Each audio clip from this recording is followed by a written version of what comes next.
Shana Tova.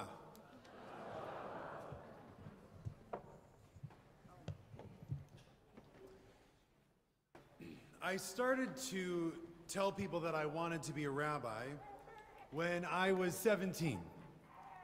I mean, I loved being Jewish. My family was into being Jewish, and I did have two phenomenal rabbis growing up. Rabbis seemed like a cool gig, even though I had absolutely no idea what I was talking about.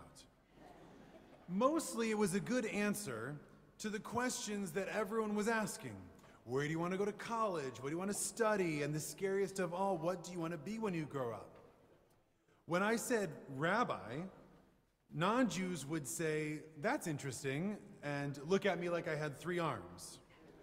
Jews, when I said rabbi, would immediately apologize to me for not keeping kosher.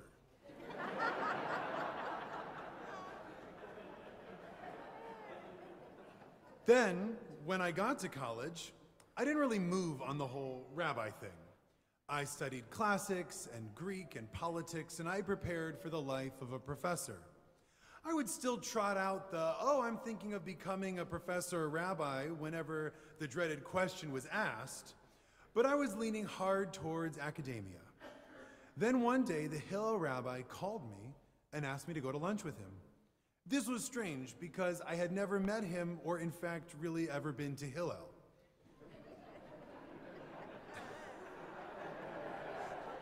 That's not supposed to be a joke. Look, it was really far away from the Frisbee fields, okay?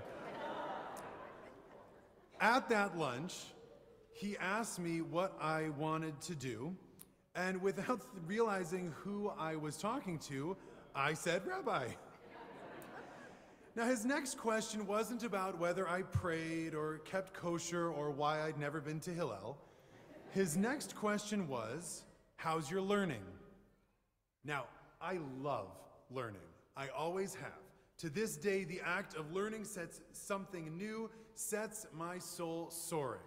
I love learning from books, from people, from podcasts, you name it, I want to learn about it. So when he asked me about my learning, I answered with all of the cool things that I was studying, Homer and Hobbes and music theory and whatever I was taking that semester. He said, no, I meant how is your learning? After my silence, he continued, do you learn Mishnah? And I said, what's that? And he said, what about the Talmud? And I said, huh? Then he said, Torah? And I said, oh yeah, I read that at my bar mitzvah. He considered me for a moment, and he said, okay, I will make sure that you become a rabbi, but you have to learn with me once a week. He had sparked my curiosity, so I met with him the next week, and almost every week after that until I graduated. And my eyes were opened to the study of Jewish text and what he meant when he said learning. Around that same time, I was introduced to the writings of a man whose story would also shape my views on Jewish learning. Franz Rosenzweig lived in Berlin around the turn of the last century. He was a Jew, a doctor, and a PhD. He loved learning. He was a seeker for deep wisdom to instruct him on how to live a good life. He found his Judaism meaningless, and pure philosophy was unable to satisfy his spiritual needs, so he arranged to convert to Christianity. He told his mother of this plan the day after Rosh Hashanah, waving a Christian Bible at her, exclaiming, "Mother, here is everything. Here is truth." She promptly had him banned from their synagogue. Then 10 days later, after attending a different synagogue on Yom Kippur, he wrote to his friends that he was calling off the baptism, that conversion no longer seems necessary to me, and in fact no longer seems possible. Rosenzweig never wrote about that Yom Kippur service. We don't know what happened to convince him that Judaism had depth. I've always assumed that it was the rabbi's sermon, but who can tell for sure? What we do know is why he wanted to leave. He wanted spiritual and intellectual depth, and until that Yom Kippur, he hadn't found it in Judaism. Later, he would write that the problem was one of schooling, that his Jewish education inadequately taught him what was worthwhile within our tradition. His problem, he felt, was not unique. He complained that most Jews in his world only had received their religious instruction from a few years of classes and a few high holiday sermons. The well-educated had left Jewish wisdom behind in favor of outside knowledge. The mezuzah may still greet at the door, he wrote, but the bookshelf has at best one Jewish corner. In this assessment, Rosenzweig put his finger on the problem confronting the Jews of his world, and perhaps ours as well. Because what I find enticing about Rosenzweig's story is how familiar it is. He was educated, affluent, and engaged in the world around him. He could be anyone in this room today. What he and I both lacked was an appreciation for the profundity of content and meaning that Jewish learning offers. He thought another religion would have the answer. I thought I'd find it in ancient Greece. What both of us found is what the sages have known for millennia, that Jewish learning can apply to every topic and situation, that study feeds your soul, and that despite how poured over our tradition may be, it is impossible to sit and learn a text without learning something new. Jewish learning is an inexhaustible source of meaning, motivation, and solace for anyone willing to spend the time to access it. Now, the phrase Jewish learning can mean many things. Studying the Torah, discussing ancient works, a lecture on history, or reading Jewish literature, to name a few. Yes, there is content to know. The more background one acquires, the deeper one can delve. Hebrew is the language to unlock the palace, but with so much translated, English can take you far into the courtyard. Yet, while content is important, content is knowing, and knowing isn't learning. Learning is the act of opening your mind to what new things may lie in the world yet unexplored. The act of sitting down with the Torah, the rabbis, the philosophers, the poets, the Zionists, the Chassid, the moderns, anyone engaged in the project of building off of our rich intellectual history. This study, done alone with a friend or with a teacher, this is broadly encompassed by the term learning. The Jewish learning that Rosenzweig found on Yom Kippur and I found with my rabbis and teachers is invaluable in the life of a Jew and the vibrancy of any Jewish community. For the individual Jew, learning has benefits both spiritual and practical. Spiritually, the process of learning can be devotional, itself a religious act, one that fulfills the biblical mitzvah, higarata yomam v'layla, to meditate on these words day and night. Learning connects us to God. Past Chancellor of the seminary, Louis Finkelstein, said that when I pray, I talk to God, and when I study, God talks to me. As we ponder, explicate, and refute Jewish texts, we are unlocking their holiness and their relevance.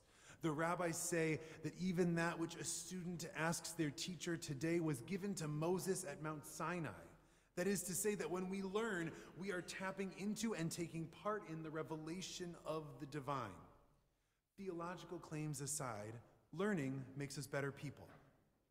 Both the act of learning itself, which requires one to be humble and to listen to others, but also the values latent in our texts and the process of weighing those values when they compete. The Torah says, "You shall not wrong the stranger, for you were strangers in the land of Egypt." This is an important commandment to be sure, but what is more important are the pages of debate from the rabbis. How far does "don't wrong them" obligate me? Is the stranger more important than the resident poor? Who qualifies as a stranger, and what if they're dangerous? These questions are relevant today. And by learning the debates of our forebears, we can bring new light to the world around us. Jewish learning doesn't simply stay put within Judaism. Indeed, it shouldn't. And there has never been a more important time for Jewish learning to inform what we do in the rest of the world. We can all feel that there's turmoil brewing around us. There is a lot to cause anxiety in anyone. Will all of us learning Mishnah save our planet, our downtrodden, or the soul of the nation? In itself, no. But participating in learning, debate, self-improvement, and community engagement certainly will birth answers to the problems we face. The question has been asked before. Two rabbis in the Talmud argue over what is better, action or study. And the elders decide that study is greater, but only because it leads to action. Learning, when done right, pushes us to act in the world. Acting, when done right, should be built off of learning. That is what Jews do. From Moses to Marx to Milton Friedman, we have a long tradition of building off of our culture of learning, putting our values into action, and trying to better the world around us. Unfortunately, it also seems that the task before us today is to defend the very idea of learning itself in a world that appears increasingly skeptical of intellectualism, where intellectual, educated, and elite are used as slurs and too often anti-Semitic ones. A Jew must stand up and say no. Learning and the intellect are to be cherished, not derided. In a society that more and more monetizes education in terms of a paycheck, with studies that track the return on investment for certain degrees and certain majors, it is the job of a people who at less than 2.2% of the global population hold 22% of Nobel Prizes to stand up for learning's sake, to learn not because it makes us money, but because it makes us who we are. We are and always have been the people of the book. In ancient times, sages and their disciples would discuss texts as they traveled from city to city. By the Middle Ages, we were organized into schools and academies. Eventually, Jewish learning was everywhere in the community. Rabbi Heschel recounts that in Poland 100 years ago, each profession had their own Beit Midrash, their own study hall. The butchers and the bakers and the shoemakers and the coachmen, whenever they could, they would sit and study a little Torah or Talmud together before returning to work. Even schmoozing involved Jewish learning. A greeting in the old country was nu, zog mir a shtickle Torah, teach me a little Torah. Learning together allows us to connect on a deeper level than casual conversation ever could. Learning together creates community, not just within the people in this room, but we join a community with every Jew that has studied that text before. We may not be marked by constant study of holy works, but all Jews are marked as learners. It's in our rituals. It's in our DNA. Synagogue is centered on the public reading of our book. Passover is essentially a well-catered study session on the Haggadah.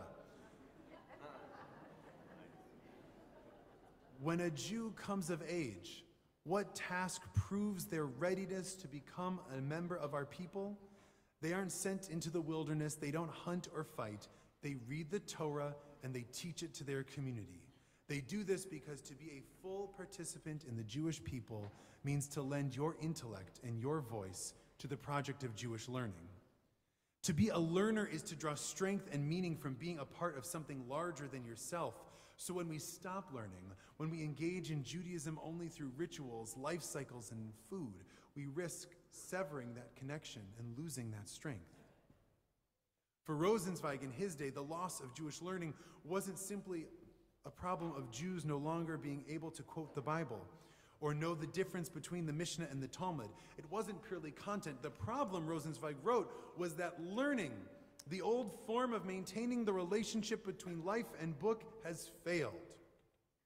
Maintaining relationship between life and book. Few statements could be more Jewish. If we do not keep a relationship with the books of our people, then why continue to be Jews? And yet, if those books don't help us to relate to life and the lives around us, then what good are they?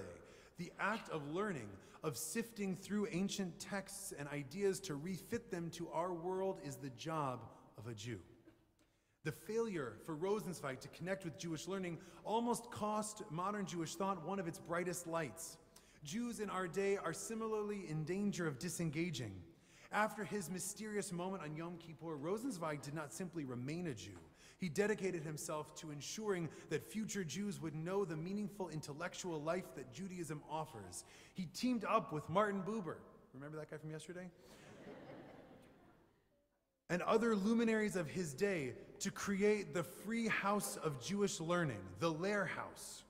The Lehrhaus was a place for anyone to learn, regardless of ability or knowledge. People shared what they were working on, what they were curious about, what they were angry about, anything that would ignite the spark of intellect. The mission of the Lehrhaus was to ensure that learning would be accessible and interesting to anyone, that Jewish learning would be seen as a meaningful path to a good life.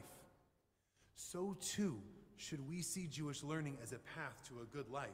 And we must make our community one that comes together through learning, a place where everyone has a chance to find meaning in our tradition and apply it to the world today. To that end, there are a number of opportunities this year to join us for study. Starting next month, there will be regular learning almost every Thursday night here at the synagogue. We are blessed with many wonderful scholars and teachers in our community, and they're volunteering their time to teach on a variety of topics at a high level. We're offering Judaism 2.0 for intermediate learners. Anyone wanting something beyond Bim Bam but before Rambam, this is for you. Learning will infuse our events, like our Torathon, our guest speakers, our Shavuot. We're partner events within our community. If you can't join us in person, then you can join us online. You can subscribe to our podcast and hear weekly short Torah discussions and much more. If there is something you don't see but want to learn, let us know, and the Chazan would be happy to teach it.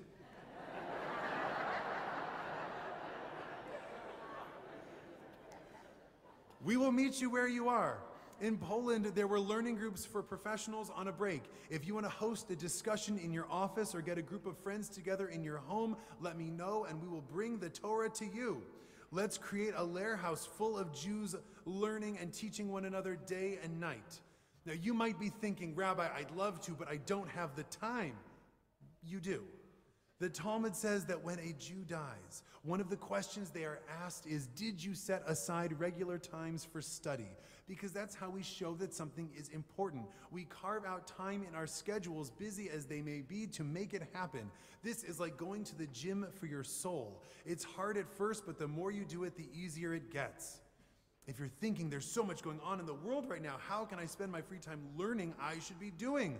As we said, study must lead to action, but action based off of study. At a time like this, we should all be learning from our tradition, reaching for Torah, not Twitter, so that we can move our worlds towards justice and sustainability.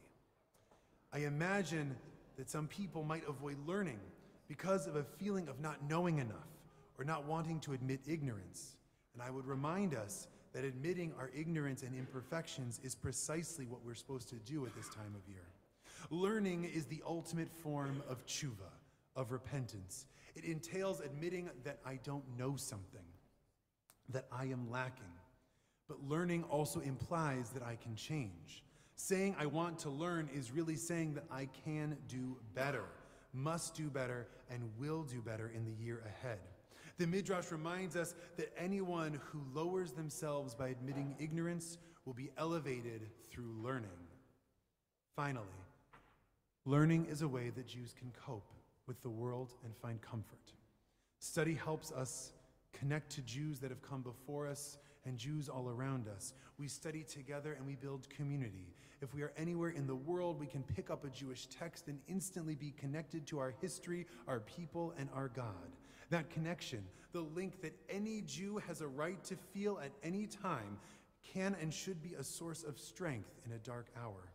Montefiore said that this is the intellectual element of Judaism, which has allowed our people to endure all that we have over the millennia and continue to survive. Learning helps us weather the storms. That 20-year-old kid who started learning Mishnah with the Hillel rabbi never would have guessed that when he had a child, the first thing he would want to do is read Talmud with him. The night that our son was born, he was in the NICU. I told my wife that I would do the 2 a.m. feeding so that she could sleep. And as I left our room, I grabbed a page of Talmud that I had selected for the occasion. The page discussed the obligations of fathers towards sons and sons towards fathers. I wrote, "Don't cry" on the page, and it's now written.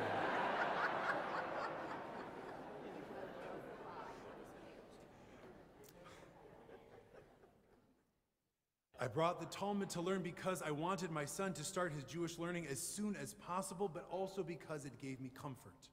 My firstborn was in the NICU. I was scared, and it was nice to lean on that ancient document, to be supported by all of the parents and children that had studied it before me. After a while of sitting there with baby, bottle, and Talmud, I looked up and noticed across the room a Muslim man sitting with his baby, reading him the Quran. He looked up, and we both smiled as something ancient and knowing passed between us. Learning can propel us across barriers. We will take comfort in connecting to something larger than ourselves. We are all searching for a life full of meaning, and we can all participate in the act of learning together. So whether you sign up for a class, subscribe to a podcast, or come to Torathon this year or not, we should all do a little more Jewish learning in the year ahead. Set a fixed time, make it regular, and include a friend. The task ahead of us is to revitalize Jewish learning, and in so doing, revitalize ourselves. Learning is the way that Jews connect to our past and inspire our future. Learning is how a Jew takes their place among their people, how a Jew makes their corner of the world a better place. Learning is there for each of us, waiting to bring us in and make us better. As Jews, this is our birthright. Everything else is merely commentary. Now go study it. Shana Tova.